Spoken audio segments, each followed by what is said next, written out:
बिस्मिल्लाहिर्रहमानिर्रहीम। अस्सलाम वालेकुम नादरीन, आप यूट्यूब चैनल देख रहे हैं। मैं इमरान खान हूँ। सबसे पहले तो एक बड़ी मजम्मत वाली चीज़ वो मैं आपके सामने रख देता हूँ, और वो है शोहदा की तस्वीर को इस्तेमाल करना। ये जो मौजूदा हुकूमत है, मैंने चंद दिन पहले आपको एक खबर दी थी।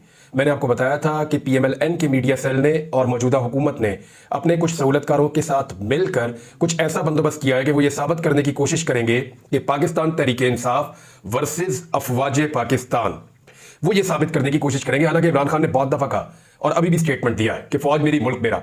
वो जो कहते हैं वो मैं अभी आपको उन्हीं का पढ़ के सुना दूंगा। लेकिन इस वक्त पाकिस्तान टेलीविजन पे और दीगर जगहों पे एक इश्तिहार जारी किया गया है, और मुख्तलिफ इश्तिहारात है, और उसमें कहा गया नेवर अगेन 9 मई दोबारा कभी नहीं।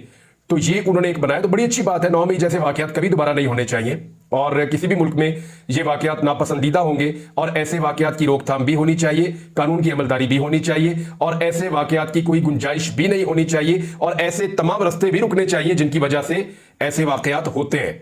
लेकिन ये जो इश्तिहार बनाया ना, ये इंतहाई काबिल मुजम्मत है, और इसको फौरन रोकना चाहिए। ये मैं पाकिस्तान की रियासत को और रियासत को चलाने वाले इदारों को और सबको कह रहा हूं, इसको रोक ले। मैं आपको ये बता रहा हूं कि ये जो हो रहा है ये ठीक नहीं हो रहा। ये किया ये जा रहा है कि एक बारीक वारदात डाली जा रही है। मुस्लिम लीग नून अपनी जाती सियासत को चमकाने के लिए इमरान खान के बुग़्ज़ में इस हद तक आगे चली गई है कि वो निशाने हैदर वाले हमारे जो शोहदा हैं, इनको तो सबके नाम भी याद नहीं होंगे। ये भी नहीं पता होगा कौन कौन सी जंग में कहां पे शहीद हुआ था। इनको तो कुछ पता नहीं होगा। ना ये कभी उनकी तकारीब मनाने के लिए गए, ना ये कभी उनकी कब्रों पे गए। इनको किसी बात का पता नहीं है। उनकी फैमिलीज को भी नहीं ये जानते। ये तो मिले भी किसी से नहीं है, इनको तो आइडिया भी नहीं है। तो ये लोग आज उन शोहदा की तस्वीरों को इस्तेमाल कर रहे हैं एक बड़ी सियासी जमात के खिलाफ, एक ऐसी सियासी जमात के खिलाफ जिसके पास पाकिस्तान में अक्सरियत है। पाकिस्तान के 70 से 80% लोग उस सियासी जमात के साथ खड़े हैं। उस सियासी जमात को आप खिलाफ करार दे रहे हैं या साबित करने की कोशिश कर रहे हैं कि पाकिस्तान के जो निशाने हैदर शोहदा है, यानी वो उनके खिलाफ है। यार शर्म आनी चाहिए आपको। इससे ज्यादा घटियापन, बेशर्मी हो नहीं सकती जो ये की जा रही है इस मुल्क के साथ।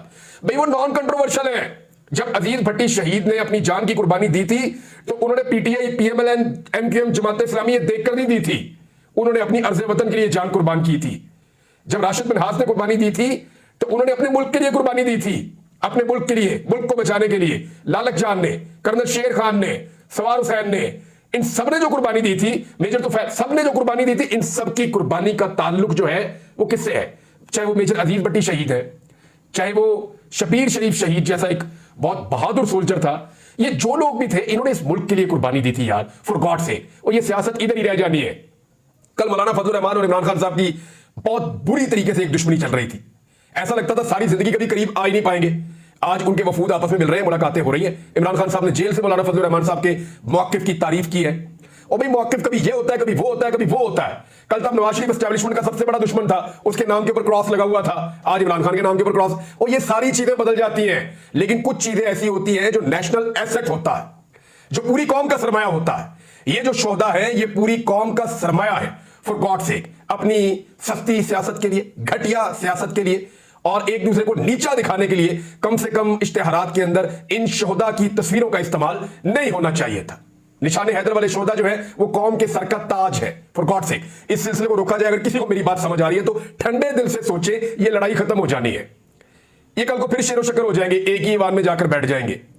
ये एस्टैब्लिशमेंट की लड़ाई और ये फटा सारा पॉलिटिकल पार्टीज का एक वक्त आएगा, कितना 10 साल और चल जाएगा, 15 साल और चल जाएगा, खत्म हो जाएगा, एक वक्त आएगा। लेकिन वो जो लोग पिछले कई दहाइयों से नॉन कंट्रोवर्शियल हैं, उनको इस कंट्रोवर्सी के अंदर क्यों धकेल रहे हैं?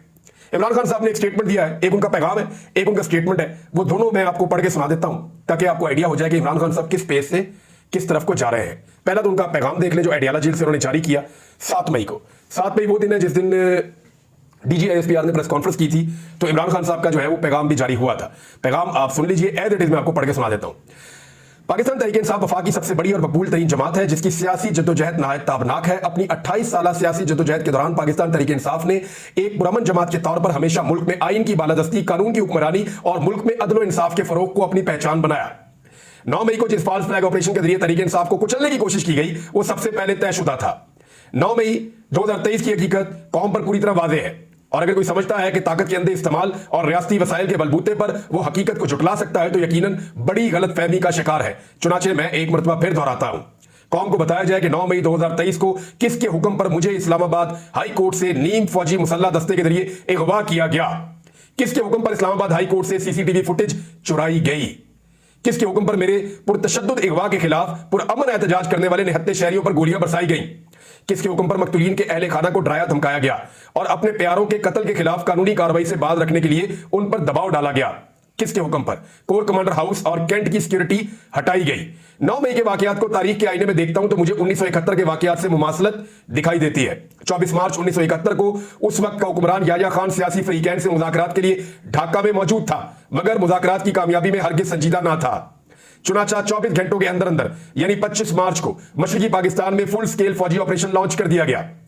इसी तर्ज पर 9 मई को एक फॉल्स फ्लैग ऑपरेशन के तहत पहले मुझे हाई कोर्ट से अगवा किया गया और फिर पूरे मुल्क से हमारे हजारों कारकुनों को गिरफ्तार किया गया। यह सब कुछ पहले से तयशुदा था। पूरे का पूरा रियासती निजाम झूठ और फ्रॉड पर खड़ा है। साबिक चीफ जस्टिस उमर अता बंदयाल ने 14 मई को इलेक्शन करवाने का हुक्म दिया तो धरने, एहतजाज और लॉन्ग मार्चेस के जरिए उनको धमकाया गया, जिस पर उन्होंने मामला जरगे के सुपुर्द कर दिया।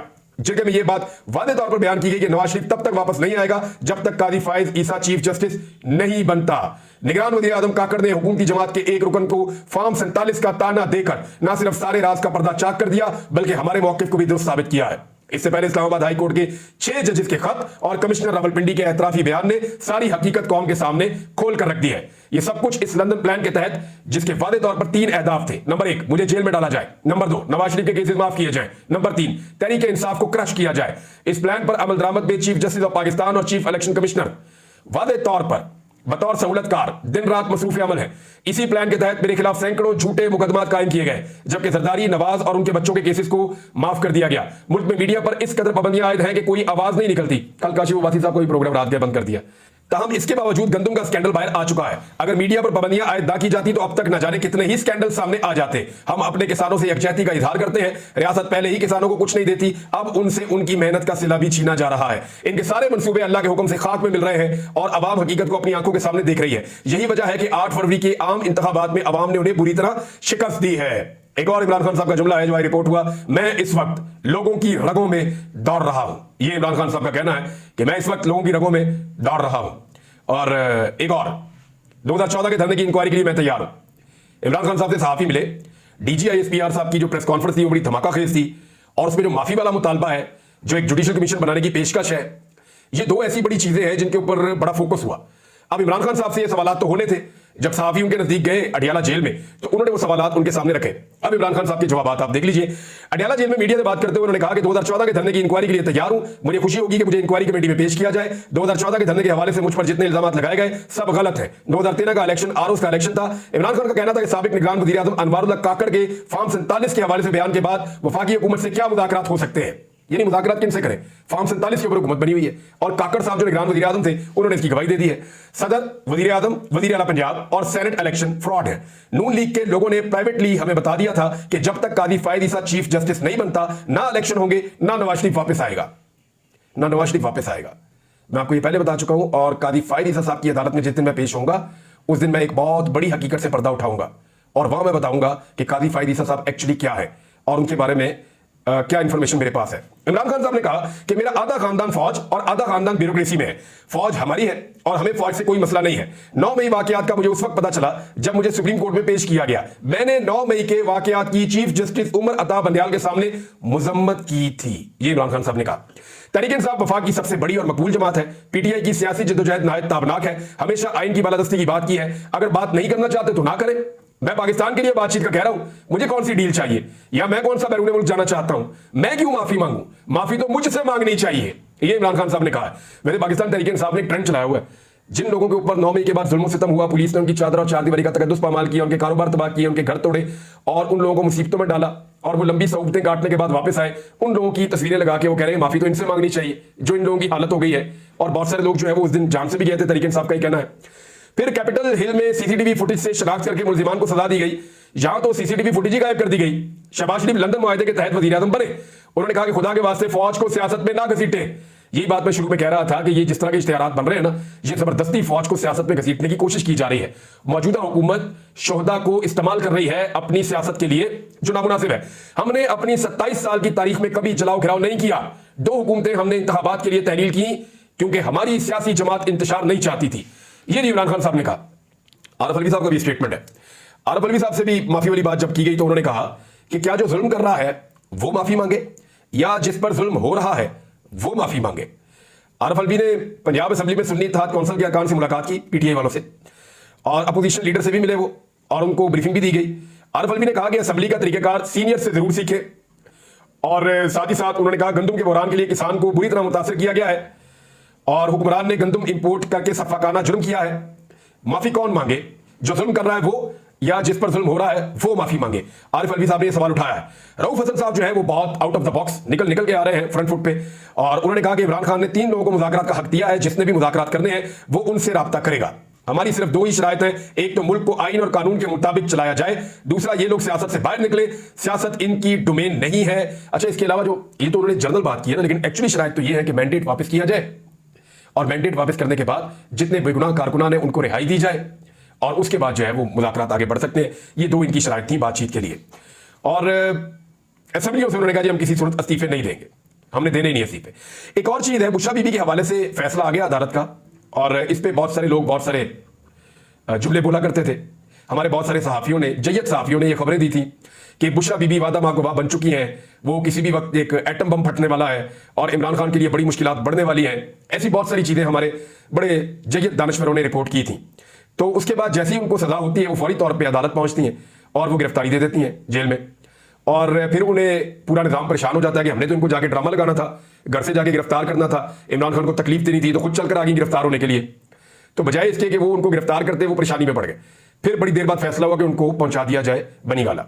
फिर उस दिन से उन्होंने केस किया हुआ कि मैंने बनीगाला में नहीं रहना, मुझे हाउस अरेस्ट ना करो, मुझे पहुंचाओ अडियाला जेल के अंदर जैसे आम कैदियों को रखा जाता है। तो बनीगाला में भी उनका अच्छा वक्त नहीं गुजरा, बकौल उनके उनको जहर भी दिया गया, बकौल उनकी उनको तकालीफ दी गई और उन्हें बहुत परेशान रखा गया वहां पे। अब वो जेल मुंतकिल हो रही हैं, तो देखते हैं जेल के अंदर वो क्या कहती हैं। बहरहाल हाई कोर्ट के जस्टिस मियां गुल हसन औरंगजेब ने महफूज फैसला सुना दिया। उसके बाद बुशरा बीबी को जेल में शिफ्ट कर दिया गया है और उनका जो जरूरी सामान है वो भी जेल पहुंचा दिया गया है। तो वो जो लोग कह रहे थे कि कोई डील होने वाली है, बुशरा बीबी जो है वो इमरान खान को छोड़कर जाने वाली है और वो वादा माफ गवाह बनने वाली है, उन सब लोगों के लिए ये खबर जो है वो एक सरप्राइज है। नाज़रीन, एक और बड़ी खबर आई है और वो लाहौर से है। लाहौर में वकला ने, जो वकला के ऊपर दहशतगर्दी के मुकदमात हो रहे हैं, खासतौर पर पंजाब हुकूमत कर रही है, उसके खिलाफ एक एहतजाज करने का ऐलान किया था। ऐवान अदल से उन्होंने हाई कोर्ट तक आना था। वकला की बहुत बड़ी तादाद जो है वो इसके अंदर शामिल थी और पुलिस की एक भारी नफरी वहां पे पहुंच गई और लड़ाई शुरू हो गई। और ये लड़ाई इस हद तक बढ़ गई कि दोनों तरफ के लोग जख्मी हो गए। उसके बाद वकला को बड़े पैमाने पर गिरफ्तार भी किया गया है। जो हमने देखा जीपीओ चौक लाहौर में मनाजिर, वहां तो ऐसा लग रहा था कि एक मैदान जंग है। दोनों तरफ से पत्थर भी चल रहे थे, लाठी भी चल रही थी। पुलिस ने बड़े पैमाने पर आंसू गैस का इस्तेमाल किया वकला के खिलाफ और पुलिस ने लाठी चार्ज किया, वाटर कैनन का इस्तेमाल किया और वकला जो है उनकी कईयों की हालत गैर हो गई, कई जख्मी हो गए, कुछ गिरफ्तार हो गए।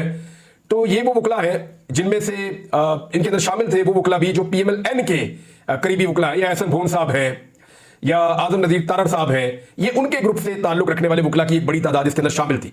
यानी वकील भी अपने, एहतजाज के अंदर रहनुमा भी अपने, डंडे भी अपने, पुलिस भी अपनी, आंसू गैस भी अपनी और फैंटी भी लगा दी।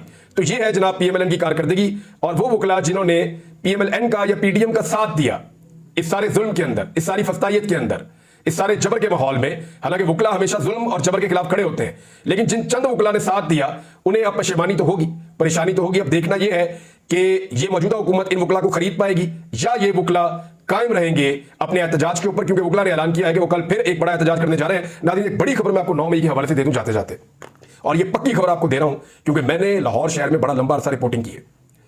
कुछ ग्रुप्स हैं उनको तैयार किया गया है और ये ग्रुप सियासी बिल्कुल नहीं है, ये ग्रुप सियासी बिल्कुल नहीं है, इनकी शोहरत भी अच्छी नहीं है और मुख्तलिफ लोगों के साथ इनको इकट्ठा किया गया है।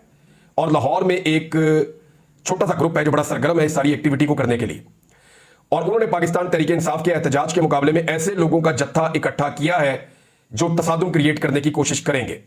मैं खबरदार कर रहा हूं और खबर दे रहा हूं, और ये पक्की खबर दे रहा हूं। मुझे 2 लोगों ने ये इतला दी है और फिर मैंने इसको रीचेक भी किया है कि जो लोग एक्टिवेट हुए हैं उनका सियासत से कोई ताल्लुक नहीं है, वो क्रिमिनल टाइप के लोग हैं और उनको किसी ने मुतहर्रिक किया है। और वो मुतहर्रिक होने के बाद अब पाकिस्तान तहरीक इंसाफ के जुलूस के मुकाबले में अपनी ताकत लेकर आएंगे और किसी जगह पे भी कोई तसादुम कर सकते हैं। रियासत को ऐसे हर तसादुम से बचना चाहिए। ये सियासी मकासद के लिए पाकिस्तान को आग लगा देगी PMLN और इनकी हुकूमत। इससे अगर बचना है तो फिर रियासत को होश के नाखून लेने पड़ेंगे। अब तक के लिए इतने, अपना ख्याल रखिएगा, अपने चैनल का भी अल्लाह।